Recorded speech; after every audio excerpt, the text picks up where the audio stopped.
On a winding line through western Kansas stand limestone pillars with the letters B.O.D, initials that stand for Butterfield Overland Dispatch. The B.O.D was a major part of establishing one of the great trails of the American West, the Smoky Hill.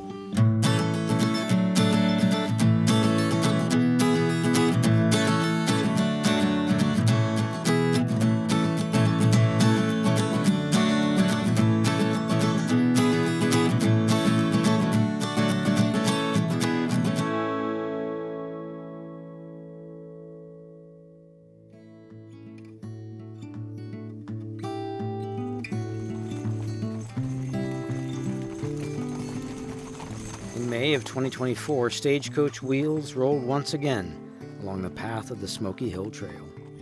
I'm Rick Hamby, and own and operate the old Stagecoach, the Journey Stagecoach, and we started about 25 years ago delivering pen pal letters from school kids in Missouri to kids all the way across the great American West. And it's been an incredible adventure, an incredible crew that we have.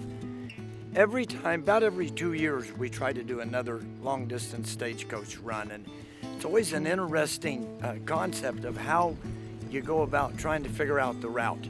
So myself and some of the crew came out last November, drove out here to West Kansas and to Mount Sunflower, and looked at that for our starting point, the highest point in Kansas. The scenery, it just captivates you. I mean, the openness, the freedom, and always throughout the years, I keep coming across the B.O.D, Butterfield Overland Dispatch Trail, and the Smoky Hill Trail. And then you start putting it all together, you find out, oh my goodness, it was a direct route from Missouri, our home state, to the west.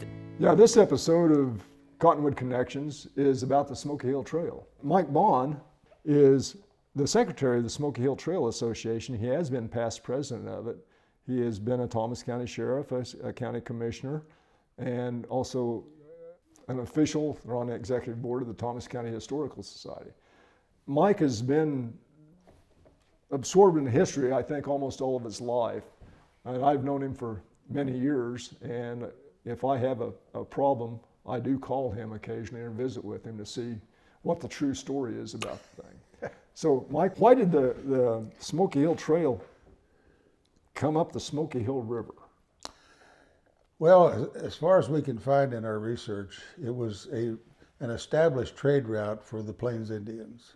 So it was pretty well established as a route. Well, then in 1849, gold seekers headed to California utilized the route. Not many, but there were a few. And then when gold was discovered in Colorado on the Front Range in 1858, then by 59, there were some 100,000 gold seekers headed out, usually using the Platte or the Arkansas, but a lot of them used the Smoky Hill because it was the shortest route. It was utilized over quite a period of time. There was a man that was born in Maine by the name of David Butterfield. And so then in 1862, he moved to Denver because he saw that there was a great deal of money to be made in mercantile in Denver. So he went out there and saw that there was a great need for a short route to get to his merchandise in, and also the mining equipment. So in 1864, then he moved back to Atchison, and they had established Butterfield's Overland Dispatch. Then I think it was in June of that year when the first freight wagon, and then September of 1865 when the first staging started. The one deficit he didn't count on, he didn't have the mail contract. And that was probably one of the biggest issues that caused the trail or his company to not succeed. That was one of the reasons. Yeah, because having a mail contract was a very lucrative thing, and you almost survive on that. There's also another Butterfield Trail. It leaves Fort Smith, Arkansas, and goes down through Oklahoma and out to California. But it has no relationship to this trail. In 1857 or 8, I believe it was, John Butterfield, different than the B.O.D. Butterfield, got the first cross-country mail contract from Tipton, Missouri to San Francisco, California. And the contract was for $600,000 to deliver mail from Tipton, Missouri. The trains would bring it to there, and then the coaches would head west with it to San Francisco, connected East Coast to West Coast.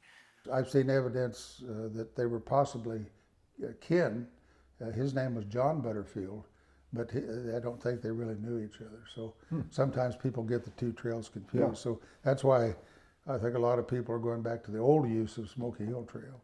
Yeah, they see the B.O.D. markers. Yeah, because of Howard DAR had put up Yeah. years ago, but yeah. Yeah, Howard Rainsford of Ellis actually walked every mile from, I think it was Trigo County, all the way to the state line. These are hand-drawn maps that were made by Howard Rainsford. Howard walked the Smoky Hill Trail from Trigo County to the state line. He marked all the stations. He was very specific. He got the legislature to pass an act that allowed the placement of these B.O.D. markers on every north-south road from Ellsworth County on. And he's made a map of not only the station sites, like this would be Wallace County. He's mapped where the trail goes. There's all these major roads have a marker on them where the trail passes. He's marked the station sites, and for each county he's done that. And then he has gone into a few of the station sites, and this is Lookout Station, and sketched, just exactly where the station was, and he just showed how the actual site looked, and he's done that for several of the station sites. This museum here in Russell Springs, the Butterfield Trail Museum, was actually established after the courthouse changed in 1963. They closed the courthouse here and moved to Oakley. Well, the Butterfield Trail Association and Historical Society of Logan County was organized. And since this is the only building we can find that's existing that sits pretty much on the trail, we decided to use it as a preserving place for Butterfield's history. And in 1965, Elizabeth Waite, who was out from Denver, and her grandson, Jared DeBaker, came out to our dedication in 1965.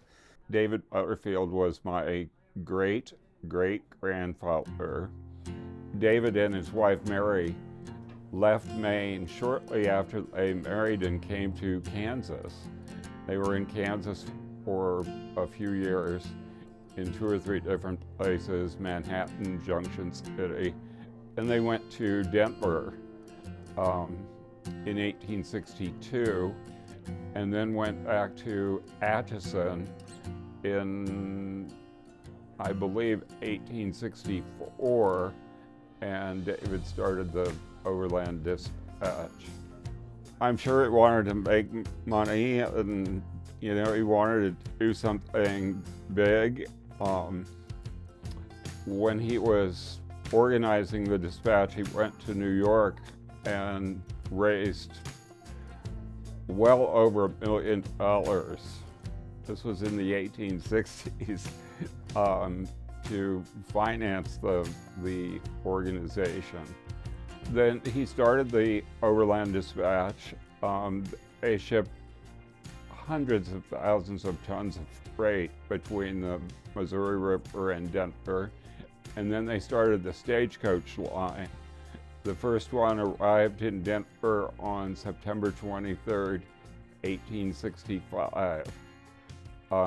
David and a group of the other men who were involved in the organization were on the first Stagecoach. I don't know, he just had the ambition, the inspiration. So they kind of give us the impetus to start collecting, and over the years, we've probably focused more on local history, but we still maintain that all of the research that we can provide for the Butterfield Trail, the Smoky Hill Trail, We want to showcase that here. So we're trying to preserve it. Then the Smoky Hill Trail Association started. And so working with Fort Wallace, working with Smoky Hill Trail Association, Butterfield, we're trying to preserve as much of the trail history as we can, because it's one of the forgotten trails through Kansas.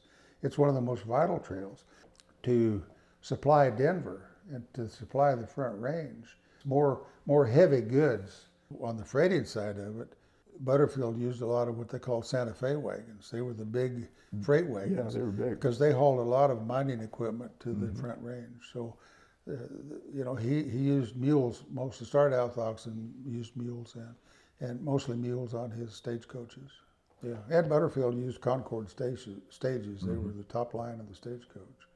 They started out with the tri-weekly stage, and then they went to every day. They did use horses. Of course, the mule had a more stable footing in a lot of this area that they had to come through. And the mules could take the heat a lot better. They're more heat resistant than horses. They were high priced in some cases, but a good mule was very valuable. And the thing too, I think what people see is always the stagecoaches going at a dead run. And you could wear out the whole team in 5 or 6 miles, and they were done. The only time I could think of maybe on a dead run was at Fort Monument, and at Smoky Hill Springs, when they were attacked and they were trying to get away, and they were flying as fast as they could. Well, and I can see them coming into a station maybe for the last quarter mile or something. Yeah, they wouldn't last long. But, at the most, they were probably went at a trot, but I know they walked a lot of times too. But a trot is the easiest thing to get the most mileage out of a horse or a mule. Every 12 miles or so, they'd be a stage stop, basically for the coach horses to change out and put a fresh set on. Yes, Thomas Curry was an art instructor. His artwork, the college then put into books. They were, they're a pretty good depiction of these station sites. Yeah, there's a lot of action in some of them, but there was a lot of action at those stations too. And a lot of them were even sod. They didn't have any wood to build. So rocks, rocks. There was limestone stations. There was a variety of stations. And so they would send their superintendent out and agents to go out and procure contracts with the different ranchers along the routes. If they would like to operate that as a stage stop, they would have hay and feed delivered for the animals, corrals set up, and then the women would do the cooking for the passengers when they stopped. So it was a lucrative thing for many of the ranchers because money was scarce. You might find an eating station that was well supplied, had a good cook, but a lot of them didn't. So food was a problem for them. Mm-hmm. But they weren't used to dirt floors in the station with a table on them and having a meal there and the flies buzzing around everywhere. If you've ever been in a house that is just heated by a wood stove that doesn't have all the insulation and forced air heat that we have now, they were freezing cold in the winter, roasting hot in the summer, and there again, tough times. There's various accounts. You see of some of the stage pastors thought it was absolutely awful. It was fast, but there's so much dust, and stopping at the stations, the food wasn't very good, and they were a lot of hardship. In fact, probably a family with a wagon had it better off than going on a stage. It was just so much slower because they had supplies. But it's not a rough ride. The coach is slung on leather. They rock like a baby cradle, but hot is hot. A lot of times, they'd hold up to 9 passengers, so you'd have seats facing this way and seats facing this way. There'd be a bench in the middle.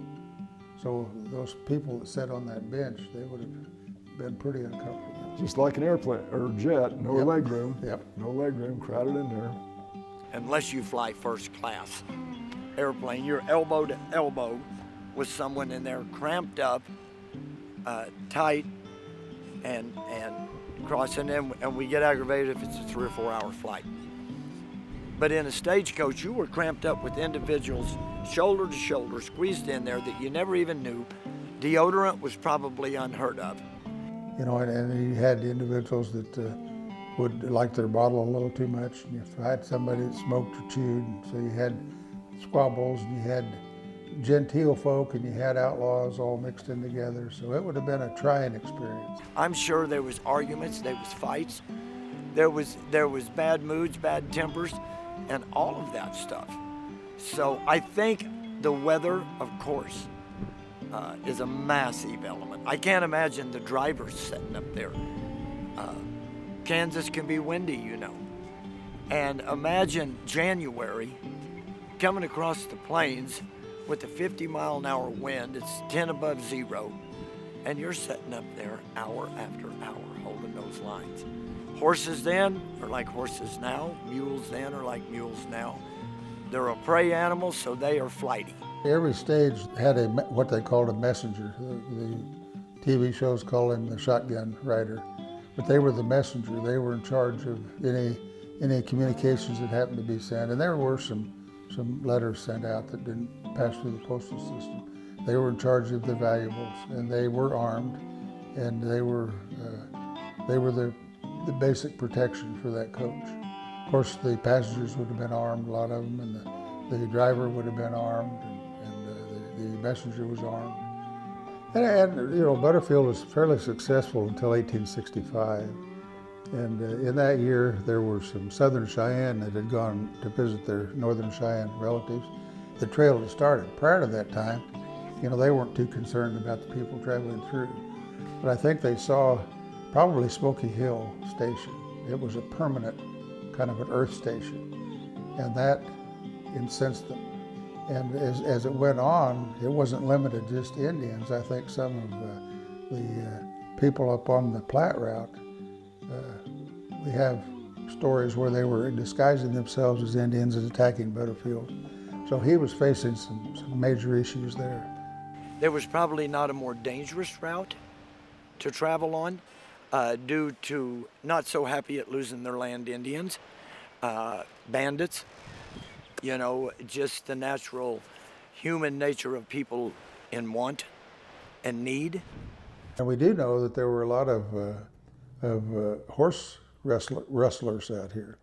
And those horse rustlers did a lot of damage to not only Butterfield's business, but to the ranchers that the Indians got blamed for. Oh yeah. There was quite an organization of outlaws out here. There were. So it would have been a dangerous ride, but they provided as much as they could. And then when they, you know, the fort systems were established to first protect the trail and then to protect the railroad.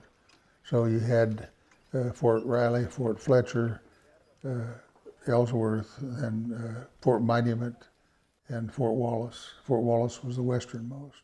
The overland dispatch did not go as well as planned or expected, and they also were having a great deal of trouble from Ben Holliday, who was the competition for stagecoach lines.